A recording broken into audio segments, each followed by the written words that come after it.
मैं भी सोचता हूँ कि भविष्य वक्ता बन जाऊँ और आने वाले कल की बात करूँ, क्योंकि सपने देखना किसे अच्छा नहीं लगता जिसकी ख्वाहिश में लगातार हम जीते रहते हैं और कुछ न कुछ ऐसा करते रहते हैं कि हम कुछ और हासिल कर लेंगे। आमतौर पर जो भविष्य बताते हैं ज्योतिषी या फिर पामोलॉजिस्ट, पामेस्ट्री एक साइंस भी है और मिथ भी है। अपनी अपनी समझ और जीवन के अनुभव के हिसाब से हम लोग उसको नाम दे सकते हैं। पर हमारे एक दोस्त हैं जो अक्सर पूछा करते हैं कि आपको पूजा पाठ में यकीन है कि नहीं, और मैं उन्हें क्या जवाब दूं। वास्तव में वह यह पूछते हैं कि मुझे ईश्वर में विश्वास है कि नहीं, और मैं उनसे क्या कहूं कि मेरी तो औकात इतनी नहीं है कि मैं उसमें यकीन न करूं, और समझ भी इतनी नहीं है कि उसको मैं मान सकूं। हालांकि बहुत सारी बातें मैं मानता हूं जिन्हें मैं जानता नहीं हूं, और जिसे मैं जानता हूं जो सामने है, रोज होता है, और उसके न होने पर कोई सवाल हो ही नहीं सकता। मतलब वो निश्चित रूप से है, और वह कितना सच है इस पर मैं सवाल भी नहीं खड़ा कर पाता हूँ, क्योंकि इल्यूज़न और रियलिटी, दर्शन में जिसे माया कहा जाता है, और सत्य, उसमें किस तरह का कितना भेद है मैं क्या कहूँ। फिर हर आदमी का अपना अपना भोगा हुआ सच है, उसको कैसे इनकार किया जा सकता है। तो मैं उनसे यही कहता हूँ कि आपको जितना यकीन है अपने मानने में, विश्वास में, जिसे आमतौर पर पढ़ाई लिखाई की भाषा में भक्ति कह दिया जाता है, और आप हैशटैग भक्ति में शक्ति, भजन कीर्तन मंडलियाँ, पूजा पाठ करते हुए लोग और मंदिरों में जाइए तो खुद को समर्पित किए हुए लोग, तो उन्हें देखकर तो यही लगता है निश्चित रूप से तुम हो, और नहीं होगे तो इनके विश्वास को बहुत ही आघात होगा, और एक तरीके से उन्हें धोखा ही तो मिलेगा। इसलिए तुम्हारा होना बहुत ज़रूरी है, और उस भविष्य का भी होना बहुत ज़रूरी है जो हम देख सकते हैं। जो देख रहे हैं उसे ही तो पाने की कोशिश करेंगे। तो ये मूवी जो आई है राधे श्याम, उसका ट्रेलर देखते हैं। एक आदमी जो आने वाले कल को देख सकता है, मतलब हमारा आपका भविष्य वो पढ़ सकता है। और कहाँ पढ़ सकता है? आपके माथे पर, आपके हाथों पर जो रेखाएं हैं उन्हें पढ़ा जा सकता है। मतलब समुंदर किनारे जो रेत फैली हुई है उस पर भी ढेर सारी लकीरें उकेरी हुई हैं। वो खुदा है कि कौन है ये पता कहाँ चलता है, पर वह हर जगह कुछ न कुछ लिखता रहता है, और बस ज़रूरत होती है पढ़ने वाले की। आप हर जगह नेचर में, या नेचर को, मतलब हम भी तो उसी प्रकृति के हिस्से हैं, तो इसलिए नेचर में और नेचर को, इसका अंतर कैसे किया जाए। मतलब आँखें खुद को नहीं देख सकती हैं, हालांकि सामने आईना रख के हम खुद को देखते हैं, पर वह तो परछाई होती है। और आईना, लोग कहते हैं झूठ नहीं बोलता, पर गौर से देखिए, जो सामने अक्स है उसमें दायां का बायां हो जाता है और फिर भी वह झूठ नहीं बोलता। हम ऐसा ही मानते रहते हैं। तो जिंदगी को सामान्य ढंग से, अच्छे ढंग से जीने के लिए इस तरह के इल्यूज़न का होना बहुत ज़रूरी है कि आईना में जो अक्ष है एकदम उल्टा है, क्योंकि प्रतिबिंब जो सामने बन रहा है उसमें दायां बायां है, फिर भी हम उसे सच्चा मानते हैं।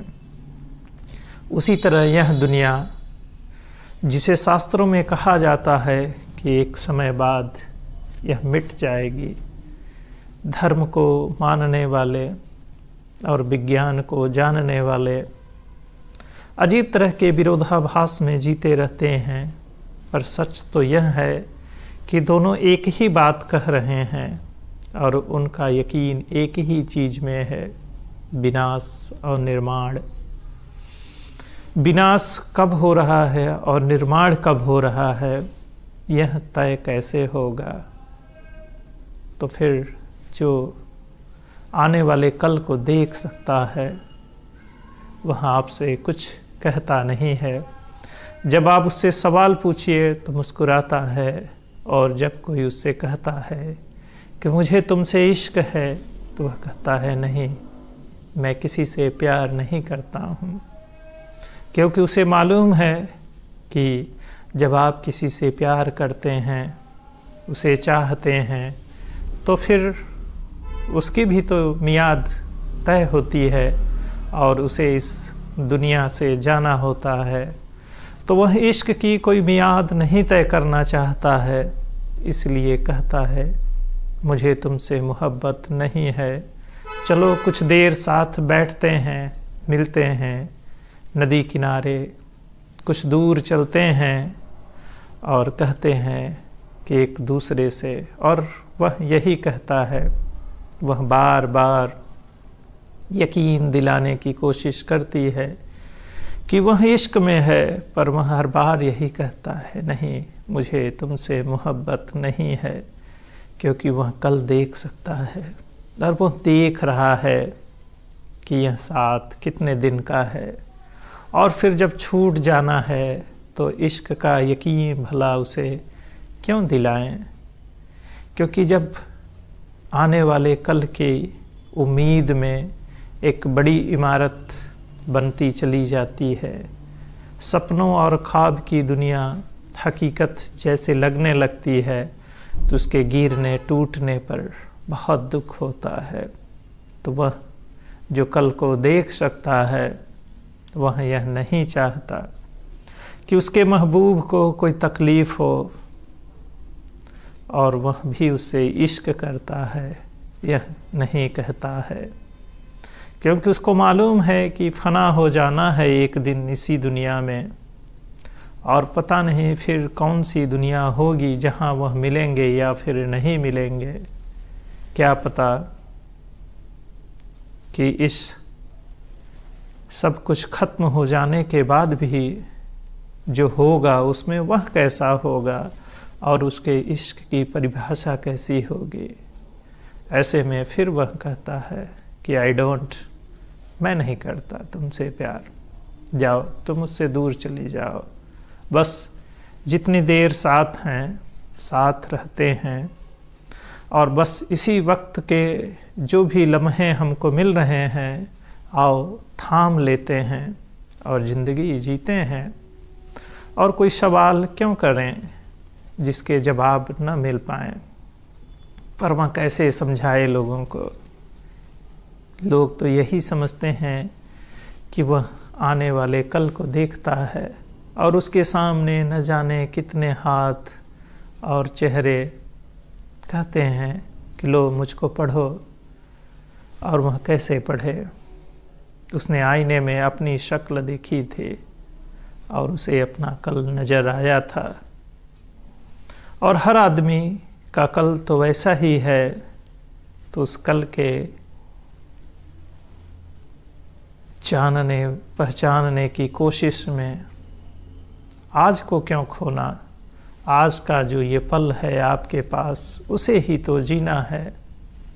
फिर पता नहीं क्या बनेगा बिगड़ेगा। और जिसे मालूम है कि कल क्या होगा, उसकी जिम्मेदारी तो और बढ़ जाती है कि वह आपको आज पे यकीन दिलाए कि आपको आज में जीना है, आज में पाना है, आज में खोना है। कल की फिक्र छोड़िए, कल में जो होगा वो होना है।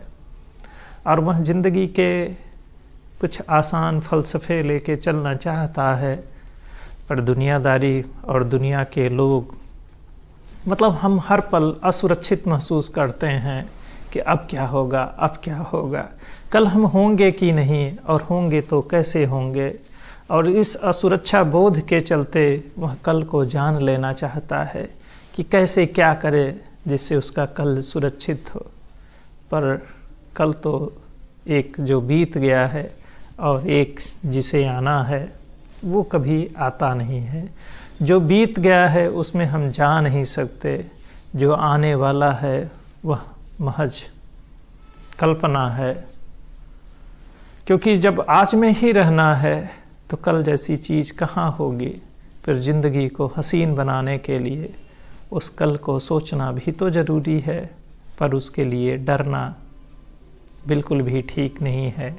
आज में जीते हैं, हंसते हैं, मुस्कुराते हैं और एक दूसरे का दामन थाम के कुछ दूर चलते हैं। और जितनी देर और दूर का साथ है, हंसते हैं, गुनगुनाते हैं। इसीलिए वह कहता है आई डोंट। हालांकि उसे बहुत इश्क है, पर वह जो कल को जानता है उसे पता है कि क्या क्या उससे छूट जाना है और क्या क्या खो जाना है। मगर वह सामने जो है उसे यह एहसास नहीं दिलाना चाहता कि वह कल के डर में आज को जीना बंद कर दे। ऐसे में ज़िंदगी को खूबसूरत बनाने और जीने के लिए आज पे हमें यकीन करना होगा। तो चलिए ज़िंदगी आज में जीते हैं और लव यू ज़िंदगी कहते हैं। और ढेर सारी शुभकामनाएं हम सभी को ज़िंदगी को आज में जीने के लिए। हंसते हैं, गुनगुनाते हैं, रेत पे कुछ दूर चलते हैं, सामने जो लकीरें हैं देखते हैं, थोड़ी देर ठहर जाइए। अभी पानी का मतलब अभी पानी की एक लहर आएगी और पुरानी लकीरें मिट जाएंगी और कुछ नया लिख जाएगा। एक छोटा सा बच्चा रेत में खेल रहा था और उंगली से कुछ बनाने लगा। उसे लगा वह लिख रहा है। हाँ, निश्चित रूप से वह लिख रहा है और मैं उसे पढ़ नहीं पा रहा हूँ, क्योंकि उसकी लिपि और भाषा वही जानता है, उसके शब्द वही गढ़ता है जिसे वह रेत पे आकार दे रहा है। तभी पानी की लहर फिर आती है और वह दौड़ के भागता है और अपने माँ के आंचल में छुप जाता है और सारी लकीरें मिट जाती हैं और फिर दौड़ के जाता है। वापस लहर के लौट जाने के बाद अपने हाथ और पैर से कुछ और बनाने लग जाता है और दूर खड़े वह ज्योतिषी पामोराजिस्ट लकीरों को देखता है, मुस्कुराता है।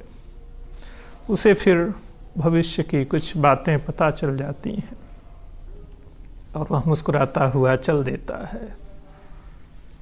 और दूर समुद्र में बड़ी तेज हलचल हुई है और वह क्या करे, हंसते हुए चल देता है और ज़िंदगी जिंदाबाद यही बताता है, कहता है। तो फिर ऑल द बेस्ट, ज़िंदगी को ऐसे ही जीना है। लव यू ज़िंदगी।